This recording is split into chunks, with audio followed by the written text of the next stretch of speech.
Assalamualaikum warahmatullahi wabarakatuh. Halo teman-teman, salam sejahtera bagi kita semua. Semoga kita tetap dalam keadaan sehat dan tetap semangat. Perkenalkan, kami dari kelompok 1 yang terdiri dari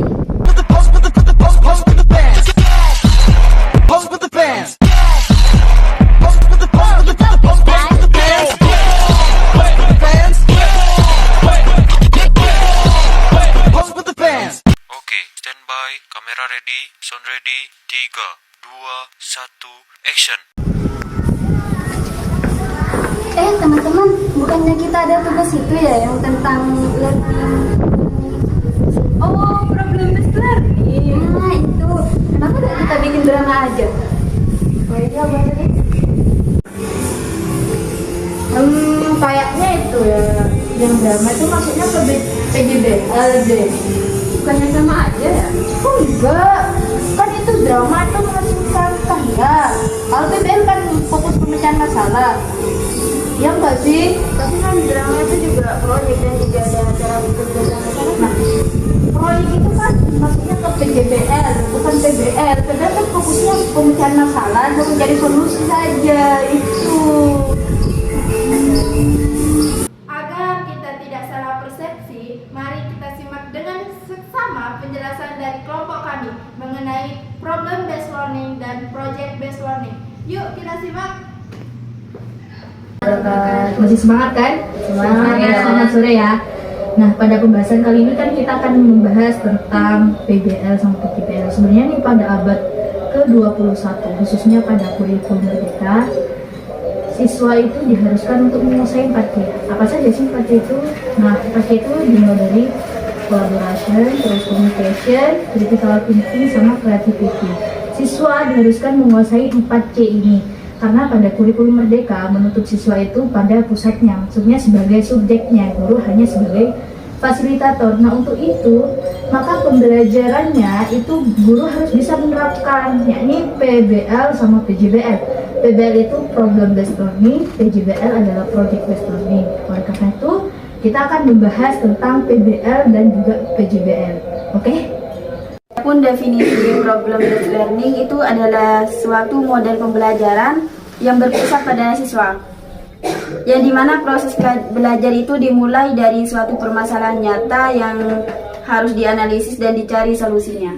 Nah, ini problem based learning juga bisa itu dicari solusinya melalui diskusi, kerjasama kelompok, dan pencarian informasi. Sementara guru itu berperan pada sebagian fasilitator yang membimbing jalannya pembelajaran agar siswa mampu berpikir kritis, kreatif, dan serta mandiri dalam menyelesaikan masalah. Baik, selanjutnya kita akan membahas manfaat dan tujuan problem based learning. Yang pertama itu PBL dapat meningkatkan keaktifan siswa dalam proses pembelajaran karena itu kan terlibat dalam semua pembelajaran gitu di kelas. Yang kedua, ada permasalahan yang diberikan itu dipilih yang dekat dengan dunia siswa agar mereka itu termotivasi untuk belajar. Yang ketiga, ketika menyelidiki masalah dan menemukan solusi, siswa dilatih agar mampu bernilai kritis dan memilih informasi yang relevan dalam pembicaraannya. Yang nomor 4 adalah model pembelajaran ini juga melatih kemampuan kerjasama dan komunikasi siswa ketika berdiskusi dan mempresentasikan hasil diskusinya. Adapun langkah-langkah penerapan problem based learning ini, yang pertama itu menyampaikan tujuan dan masalah. Nah, misalnya itu guru menjelaskan tujuan pembelajaran, lalu menampilkan masalahnya, misalnya foto atau video sampah yang menumpuk. Tujuannya agar siswa itu tertarik pada konteks masalah dan termotivasi untuk mencari solusi. Kemudian mengorganisasikan siswa, artinya siswa itu dibagi menjadi kelompok kecil, berbagi pengetahuan awal dan brainstorming untuk mengidentifikasi masalah utama. Guru itu membantu mengarahkan dan mengatur tugas belajar yang sesuai masalah. Kemudian mengumpulkan informasi dan investigasi. Siswa itu mengumpulkan data, mencari informasi relevan, atau melakukan percobaan. Guru memberi paduan misalnya melalui lembar kerja agar siswa fokus mendalami materi. Kemudian mengolah dan menyajikan hasil. Siswa itu mengolah data hasil penyelidikan kelompok, lalu menyajikan dalam bentuk laporan, tabel, model video atau infografis. Guru mendampingi perencanaan dan pembagian tugas. Kemudian yang terakhir itu ada evaluasi dan refleksi. Guru dan siswa mengevaluasi proses serta hasil pemecahan masalah melalui diskusi di kelas. Siswa itu mempresentasikan hasil penyelidikan. Guru menilai pemahaman siswa dengan tes atau penilaian autentik. Adapun salah satu contoh dari penerapan problem based learning ini adalah masalah pencemaran udara. Yang pertama itu penyajian masalah. Guru bisa membagi kelas menjadi beberapa kelompok. Nah, guru ini membagikan artikel kepada setiap kelompok mengenai polusi udara dan dampak yang ditimbulkan akibat polusi udara secara eksplisit. Nah, guru ini bisa bertanya kepada siswa bagaimana cara menanggulangi dampak dari pencemaran udara. Kemudian yang kedua itu mengorganisasikan siswa untuk belajar. Nah, dengan bantuan lembar kerja, guru atau dosen bisa membimbing siswa merumuskan masalah dan menyusun hipotesis. Kemudian yang ketiga ada membimbing penyelidikan kelompok. Guru membimbing siswa melakukan investigasi sesuai petunjuk pada lembar kerja untuk membuktikan hipotesis. Nah, guru ini membimbing siswa untuk mengumpulkan informasi dan berdiskusi untuk menjawab rumusan masalah. Kemudian yang terakhir ini menyajikan hasil karya. Siswa menyusun laporan sementara hasil investigasi dan pemecahan masalah. Kemudian siswa ini melakukan presentasi untuk mengemukakan hasil investigasi. Baik, di sini saya akan menjelaskan tentang proyek based learning. Apa sih itu proyek based learning? Proyek based learning atau PJBL ini yaitu pembelajaran berbasis proyek. Intinya peserta didik itu sebagai subjek belajar aktif untuk mendorong munculnya inisiatif, eksplorasi, dan memberikan kesempatan siswa untuk mempresentasikan kinerjanya. Apa sih tujuan dari metode PJBL ini? Yang pertama, untuk meningkatkan kemampuan siswa dalam memecahkan masalah proyek. Yang kedua, untuk memperoleh pengetahuan baru dalam pembelajaran. Yang ketiga, untuk membuat siswa lebih aktif dalam memecahkan masalah proyek. Yang keempat, untuk mengembangkan dan meningkatkan keterampilan siswa dalam mengolah alat dan bahan untuk menyelesaikan proyek itu. Yang kelima, untuk meningkatkan kolaborasi antar siswa. Oke, yang ketiga itu langkah-langkah penerapan PJBL. Yang pertama itu belajar dibuka dengan menyuguhkan sebuah pertanyaan yang mendukung, yaitu essential question. Pertanyaan tersebut harus dapat mendorong siswa untuk melakukan aktivitas menjawab permasalahan atau pertanyaan tersebut. Biasanya topik yang diambil sesuai dengan realita dunia nyata dan dimulai dengan sebuah investigasi mendalam. Langkah yang kedua yaitu merencanakan proyek. Perencanaan proyek ini dilakukan secara kolaboratif, yaitu antara guru dengan siswa. Setelah melakukan perencanaan, selanjutnya adalah membuat timeline atau jadwal aktivitas. Yang keempat, guru melakukan tugas pengawasan terhadap jalannya proyek.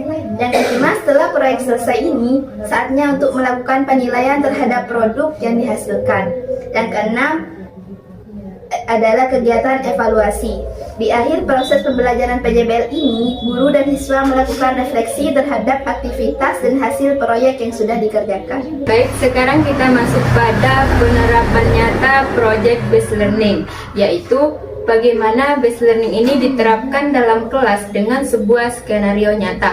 Nah, di sini kami memilih contoh proyek pembuatan media pembelajaran. Nah, ini adalah merupakan sebuah contoh yang menjadikan pembelajaran itu lebih efektif dan untuk melatih keterampilan abad ke-21. Apa saja yang dikerjakan? Di sini mahasiswa tidak hanya membaca teori, tetapi langsung menjadi produsen. Mereka ditantang untuk merancang, mengembangkan, dan memproduksi satu set media pembelajaran digital. Misalnya video edukasi, pembelajaran interaktif. Nah, apa saja yang dikerjakan? Di sini mahasiswa tidak hanya membaca teori, tetapi langsung menjadi produsen. Kita sebagai mahasiswa ditantang untuk merancang, mengembangkan, dan memproduksi satu set media pembelajaran digital. Misalnya video edukasi, pembelajaran interaktif. Nah, itu merupakan untuk memecahkan masalah dengan materi yang sulit dipahami. Adapun peran utama dalam Project Based Learning atau dapat disingkat dengan PJBL. Nah, yang pertama peran dosen. Di sini dosen berperan sebagai fasilitator dan mentor. Nah, dosen bukan lagi penyampai materi tunggal, tetapi hanya sebagai pembimbing. Nah, selanjutnya ada peran mahasiswa. Di sini mahasiswa berperan sebagai manajer proyek, kreator, dan problem solver. Mahasiswa secara mandiri mengelola waktu dan merencanakan setiap tahapan, berkolaborasi dan berkreatif untuk menghasilkan produk akhir. Nah, kita kan dari tadi membahas tentang PBL dan PJBL. Nah, kita sekarang tuh lebih mendalam lagi tentang perbedaan apa itu PBL dan PJBL. Nah, yang pertama itu perbedaan dari PBL. Nah, PBL ini pembelajaran berbasis masalah, di mana guru hanya memberikan masalah seperti itu. Sedangkan di PJBL kita itu dituntut untuk membuat proyek gitu. Contohnya, kalau di PBL itu kita itu diberikan soal matematika. Nah, kita itu hanya menyelesaikan soal matematika tersebut, seperti itu.